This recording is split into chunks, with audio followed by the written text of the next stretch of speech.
Awesome. So a little more with the blocks.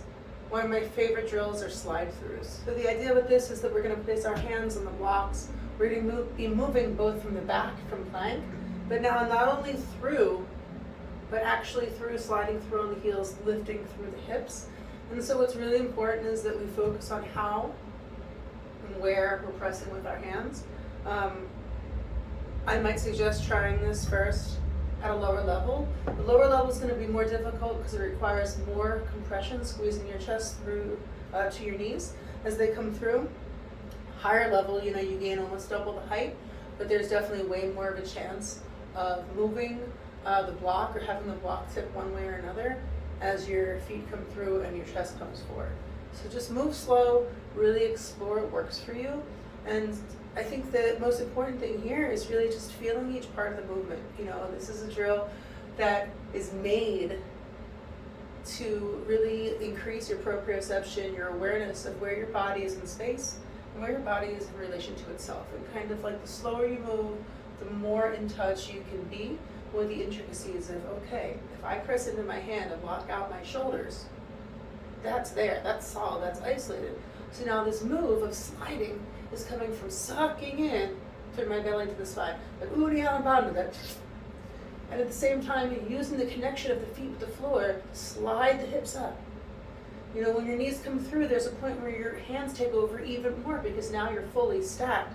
You have to be aware of changing your feet, lifting so you go from protracting. It's kind of weird. You'll need space for your shoulders to come through. Shoulder blades squeeze, feet come up, and then retract.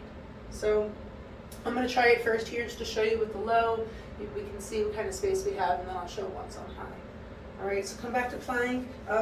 Start so that your knees are equal with the blocks. And if you're using them on the lowest level, I've never really put my hands forward. I guess you could.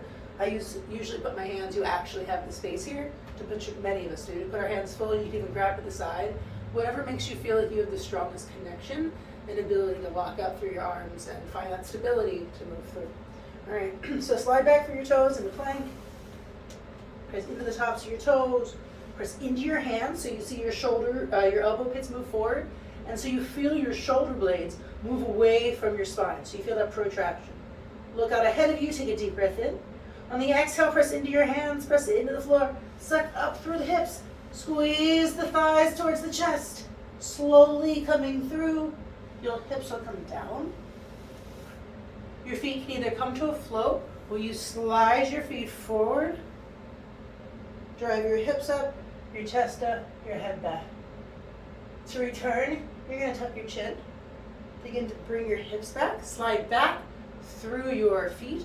You're pulling your hips through, and at one point you can bend. It might be nice to even cross your feet and then come onto the top. And boom, block out, take a breath, reset, straighten your arms, boom, go again. Knees to chest, through.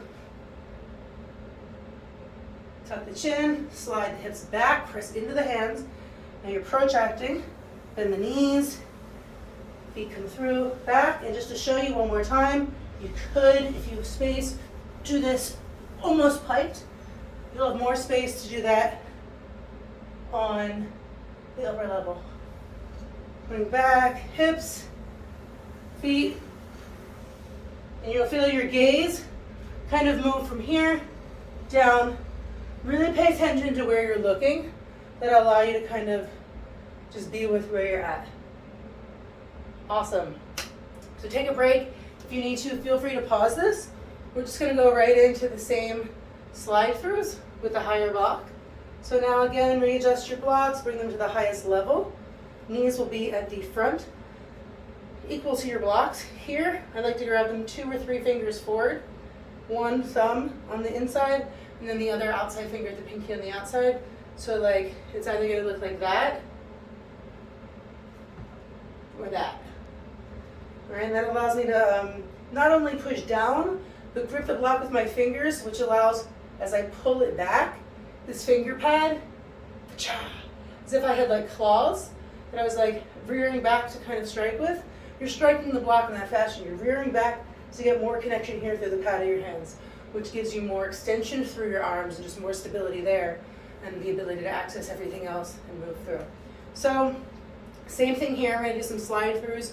Really be careful and focus on the pressure in your hands as you're coming through. Because we're double as high up, you'll definitely have more mobility through here and more just space to explore. What's this like? Can I float through? You know, can I keep my legs straight? You know, and that really, in the end, all of this is gonna be different experience for you as it is for me, as it is for everyone, because of our ratios of our body. And I think learning that was the most important thing. I see so many people who can slide through with their legs straight, or can like pike press. And in the beginning, I was wondering, you know, wow, will I ever be able to do this? I feel so far away. In one of my teacher trainings, we went through and everybody measured their arms, and then they measured from here to here, from the ankle to the knee, and we just measured all these places and discussed ratios. And it was crazy because a lot of people in this place, that space of their leg was even bigger than their arms. So mechanically and structurally, they couldn't really step forward and place their foot forward in a yoga pose with their hands down. So the importance of really even reminding people for something like a low lunge, or even from down dog, to use some blocks so your arms are lifted, so you have some space, or maybe some alternative ways of bringing the knee around. And it was just beautiful to feel empowered, to empower my students, and really awesome to feel just safer in my body and more confident to know that like things that might seem weird should feel weird just because of the way I'm built. So that's okay, and there's nothing wrong with that. There's just a different process in accessing it and a different way to feel it in our bodies first. So that being said, I really think that this is a good option. I love using the top, I often do. Just be really careful on the way through. You don't want to push this way and have the block slip too much, or as you come forward, same thing. Mind your wrist, move slow, you'll know where you are in space. All right, so let's begin. Slide throughs, grip the block, come forward into your protraction of your shoulders, pressing the block away. Slide the feet back, plank pose. Press into the top of the feet, extend through the legs, squeeze your butt. Suck the pit of the belly up and in, extend through the shoulders, look forward. Take a deep breath in, and on the exhale, we'll slide through knees to chest. Press into your feet, squeeze your knees towards your chest. At this point, your head's gonna come up. Your toes can either stay on the floor or they can float. If they stay on the floor, they're gonna come straight forward, just like before. Just watch it here as you press up. Focus on your hands, squeeze your butt. Exhale, tuck your chin, same thing as before. Slide back, chest comes through as the butt comes back. You may be able to fit your feet through without crossing them. You may not. Again, just do what feels good, what works with your body ratios. Take a deep breath in. Again, knees to chest. Feet through, chest up, press heels down, head goes back. Exhale, tuck chin, slide back heels. Begin to look forward as your hips come through. Bend your legs, press into your arms. Try and keep your head isolated as that comes through. As your gaze comes down, you're right here. And this last time I'll show you pike. Tops of toes, hips come up, up, up, up, up. Move slow, press into the hands. You can come into L-sit or straight through. Hips come up. Breathe, squeeze your butt. Exhale, come back. Tuck your chin, slide through the hips. Watch the shoulders isolate. Okay, stay here. Give it a try. Figure out what side of the block works for you. If you feel comfortable on the top, give it a whirl. Enjoy. Get strong.